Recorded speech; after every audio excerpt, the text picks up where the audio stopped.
everybody, Meredith here. I hope you're all doing well. So today's video is going to be a look at my favorite books of last year. I was looking through my feed and I haven't talked about books in a while. I do try and read at least a book a month through my book club, and then sometimes a little bit more than that. I'll add something else in.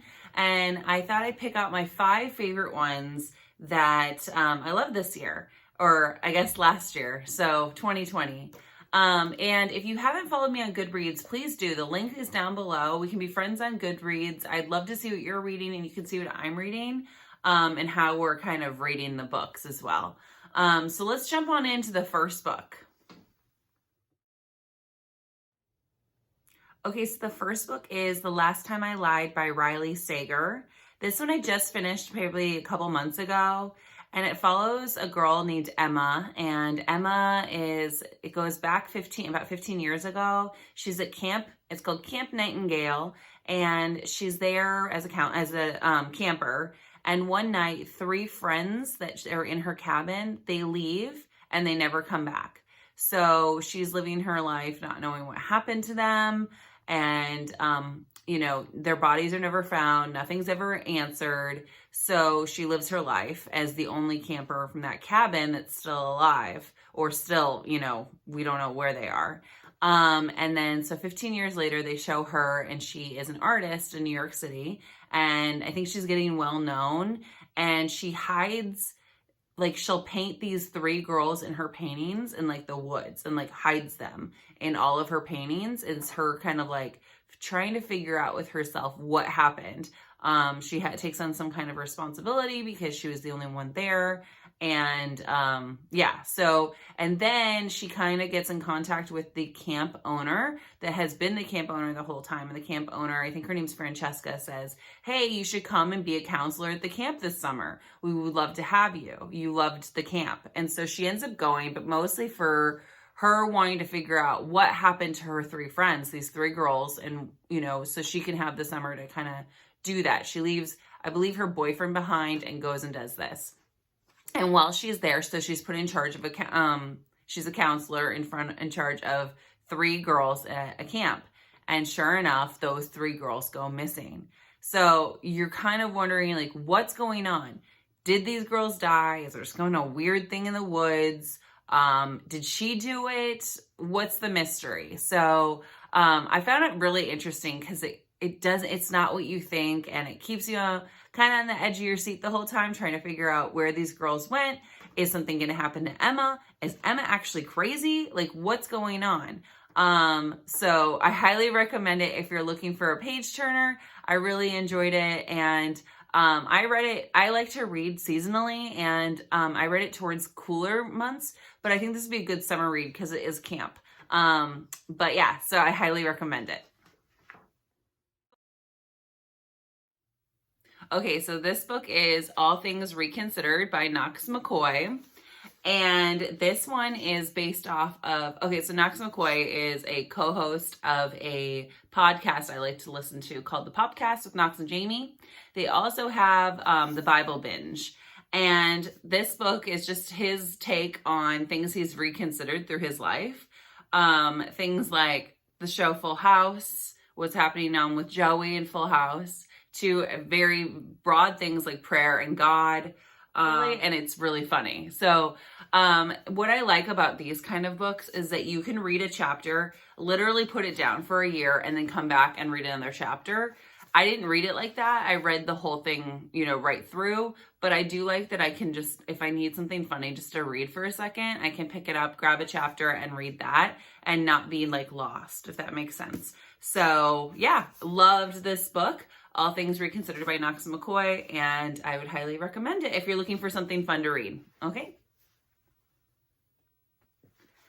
All right, so All Things Reconsidered. If you're looking for something fun to read, this is a good one.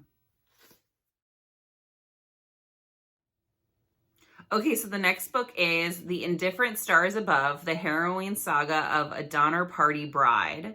And this follows 21-year-old Sarah Graves as she is heading west. If you're not familiar, most people know who the Donner Party is, but the Donner Party was a family, a big group. It's a whole party of families that came west and went through the Sierra Nevadas to come to California. And they came, and how they took a different path than normally people were, and they were late leaving, and how they got stuck in the snow, and they ended up they were cannibalists, a lot of them, and they cannibalized on each other.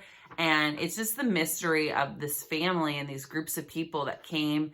And it's true story, like it's crazy story. And this book actually inspired me to take a trip to Donner National Park here in California, because I wanted to kind of see. It's weird when you're reading it and you're like, I know these places. Like that was the weirdest part for me, is like, I knew the story. I knew the story growing up, not even living in California. You kind of hear about the Donner family, but to kind of read it as you're reading it and like knowing the places they're talking about, and they're like, oh, it's only a short distance from here to here. And you're like, no, it's not. That's not a short distance walking, and it's not even a short distance driving. But to them, they were so close. They were almost here. And you're like, that's crazy to think that, Anyway, so it reads as a historical book. So if you don't like that, I don't recommend it. I really enjoy mixing these into like what I'm reading. So it's very dense, like as in like, it's not a novel. It's fact driven, and, it's this guy who just kind of goes and researches this whole, the whole trip, and he travels around and what he experienced and all that stuff, finding out the information of Sarah Graves. And it's just very, very fascinating. I've been to Sutter's Fort, where they were trying to end up at, and where some of them ended up at. So I found it very, not personal, but kind of personal, because I could see these places. And then I also just found the history really interesting. So if that sounds something interesting to you, I highly recommend it. I really, really did like it. And actually when I was at the Donner Park, they had it in the gift shop. So I was like, oh, I read that. So, yeah, highly recommend it. So the next book is Where the Crawdads Sing by Delia Owens. And I've talked about this before. I really love this book. This is probably my number one book of last year, if I had to rank them. It follows Kaya Clark, and what Kaya is left alone at a young age. I'm thinking 12, if I remember right, by herself in this little shack of a house. It takes place, I believe, in the Carolinas. I kept reading it thinking it, like I kept picturing like the bayou, but it's the Carolinas, and she's right on the water, and how she just like is a loner. She's been raised by herself. She lives by herself. And she never leaves that house. She's just in the house the whole time. She'll leave to go on the water and around the way, but she really keeps to herself. And she's known as the Marsh Girl in the town, because it's kind of odd, like the way she lives, and they don't know she's by herself. She does befriend some locals, and they kind of help her out in the long run. And it's an interesting take on friendship. So like this older gentleman like befriends her as she's fishing and selling fish to him. And he sees she needs stuff, and how his wife steps up. And it also deals like with race, like underlying race relations, because she's a white young girl and this is an African-American family, and they're really helping her out. And you can kind of see the differences of living in that area, but how they just take her under her wing, and it's just really sweet. But then it continues on, and years later down the road, she's still living there, and men kind of like are falling for her, like young men, because she's beautiful and she just kind of is different. And this guy that she'd been talking to, Chase Andrews, he dies, and they are trying to figure out like what happened to Chase, and they suspect her because she's odd, she's different, people don't really understand her, and how the town kind of turns on her really fast. And she's just surviving, like but she's surviving and thriving. And I think that's what's really appealing about it to me. She becomes like this naturalist, and she knows everything about the marsh. She knows the grasses, she knows the animals, she knows how things work. And she's done it all by self-study, and by like being there and then reading books as well. She learns how to read in it. I just think it's such a survival story, but it's like survival and like thriving. And it's neat to see, like, that's not my personality. I do love the water and things like that, so maybe that's why I like it. But I think the author describes the area so well that you feel like you're there. And yeah, I thought it was a great, great story. I hope they turn it into a movie, and then so I kind of don't hope they turn it into a movie because I don't want them to necessarily ruin it. But I think it would make a really, really good movie because if they do it right, because the scenery, I just can picture it so well. And yeah, I highly recommend it. Where the Crawdads Sing, a great book, especially coming into like the springtime. I think that'd be a really fun one to read or reread. So enjoy. So yeah, Where the Crawdads Sing by Delia Owens. I highly recommend.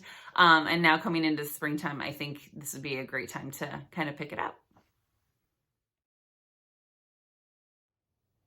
Okay, so the next book is The Couple Next Door by Sherry LaPena. I've tried to film this like 4 times, FYI, but I keep giving things away, and I don't want to give anything away because I think this is a really good suspenseful twist kind of book.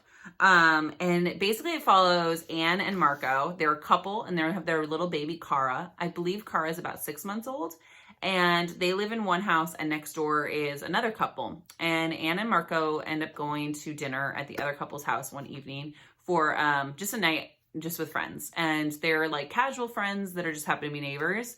And they keep doing, it reminds me of Madeleine McCann. If you're familiar with Madeleine McCann, it's a very sad story about a little missing girl, a true story.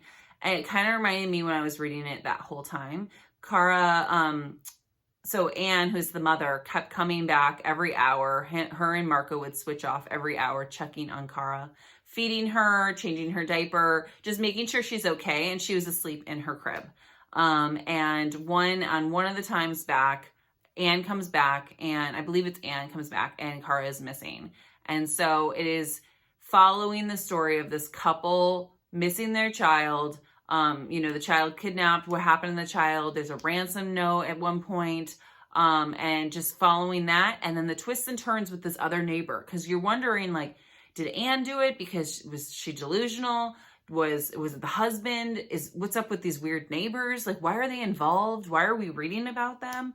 All this stuff. And there's so much like lies that are happening in this family that, as you go, you're like, I can't believe it. Can't be more. Oh, it's more. Like it just keeps going. And without giving any away, like if you love twists and turns, mystery, that kind of thing, it's definitely a page turner and it'll keep your interest. So I don't want to say anything more because I don't want to give anything away, but I highly recommend it. That would be my final book that I recommend. Okay, so those are the 5 books I read this year that I highly recommend. If you end up reading any of them, let me know, or if you have read any of them, let me know down below. I'm so excited for this year. I really want to focus on my reading again. I think I kind of got off of it with just everything that's been happening this year. Just kind of not been reading as much as I usually like to.